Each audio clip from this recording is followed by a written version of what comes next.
यकीन है और मौत पर भी एतवार है। हमें तुम पर भी यकीन है और मौत पर भी एतवार है। देखते हैं पहले कौन मिलता है, हमें दोनों का इंतजार है। आके लग जा गले, अब तो हम हैं चले, थे बुरे या भले फिर मिले ना मिले। अब ना चलेगा कोई बहाना, तुझको पड़ेगा नजरे मिलाना। दीवाना नजर से तेरा जाएगा, लाख कर ले हो लाख कर ले बहाना, तू फिर भी तेरी आंखों में आंसू आ जाएगा। लाख कर ले बहाना, तू फिर भी तेरी आंखों में आंसू आ जाएगा।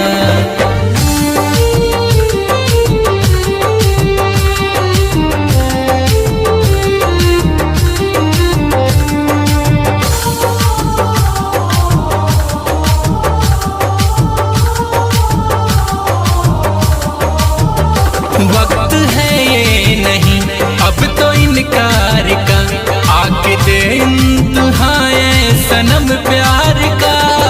इसी आस में चला जाऊंगा ये दुनिया छोड़कर, शायद मेरा जनाजा ही कुछ कर दिखाएगा।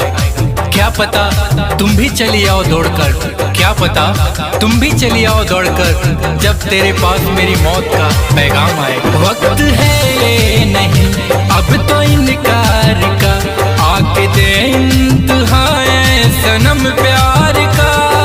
चाहे हंसेगा ये दुश्मन जमाना, वादा किया है जो वादा निभाना। लौट के ना अब यार तेरा आएगा, लाख कर ले हो लाख कर ले बहाना, तो फिर भी तेरी आंखों में आंसू आ जाएगा।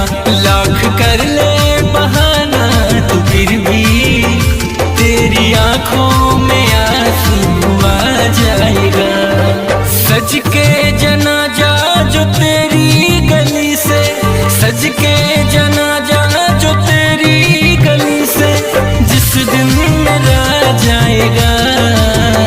लाख कर ले हो लाख कर ले बहाना, तो फिर भी तेरी आंखों में आंसू आ जाएगा।